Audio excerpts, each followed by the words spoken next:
Movie Man Dan is back to talk about the film Master and Commander: The Far Side of the World. Now, in case anyone's wondering, yes, I am back. I'm recovering from COVID, which I luckily surpassed, which is good. That's why this past week I haven't uploaded any videos. But, I'm back in full form. A little bit nasally, but, that's to be expected. So, yeah, today, Master and Commander: The Far Side of the World from 2003, based on the book series by Patrick O'Brian. This one is directed by Peter Weir and stars Russell Crowe and Paul Bettany. This is quite possibly the best at seas movie ever made. When you look at films that take place primarily at sea, you think of Peter Pan and Pirates of the Caribbean. But this one right here, it's better than both of those, I'd say, at least. Because, well, okay. This one, it's very underrated. It came out at a pretty bad time, okay? The year was 2003, and there was simply a bunch of other films that either appealed to the mass market more or they were simply better. The one that was simply better was the final Lord of the Rings film, and the one that appealed to the mass market more than Master and Commander was Pirates of the Caribbean: The Curse of the Black Pearl. Yeah, Pirates of the Caribbean, overrated films, I would say, personally, my opinion. But Master and Commander, great film. I really enjoyed it. Is it perfect? No. But it is truly the best film of its kind.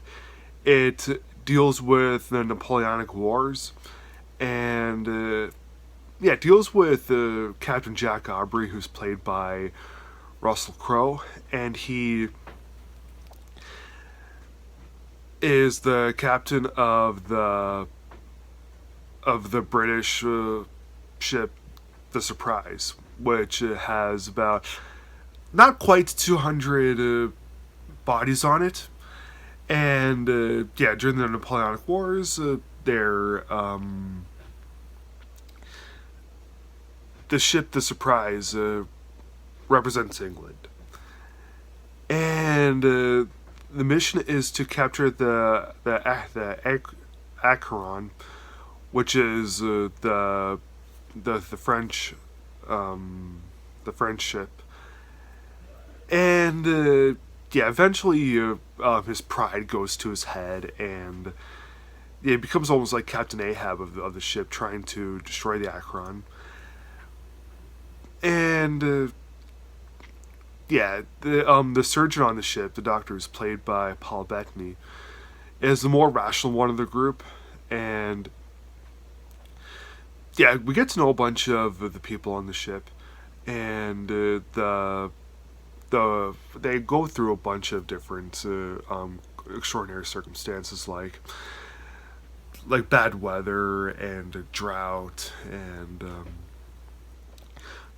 really crazy battle scenes, and all those are done very, very well. If there is one little gripe that I have with the film, it's that sometimes the film comes in and out of it okay, we're immersed in it most of the time, but there are quite a few bits of the film where we feel a little bit bored, but you know what? It's one of the few films where we feel bored a couple of moments of the film, but I still feel the need to really praise it extra because it doesn't get the audience that it deserves, and it's not quite as, I mean, it doesn't really diminish a whole lot because there's just so much other amounts of good in the film that the other bad, it doesn't really diminish. That doesn't diminish a whole lot. And yeah, Russell Crowe, one of his best performances ever. That's another reason why the movie is so well done. The acting in this movie by everyone is really top notch. Characterizations are very top notch. And yeah, Russell Crowe, awesome as hell in this. Not as good as when he did A Beautiful Mind, which the movie that he should have won the Oscar for, but close enough. So I'm going to give Master and Commander: The Far Side of the World 4 stars out of 4.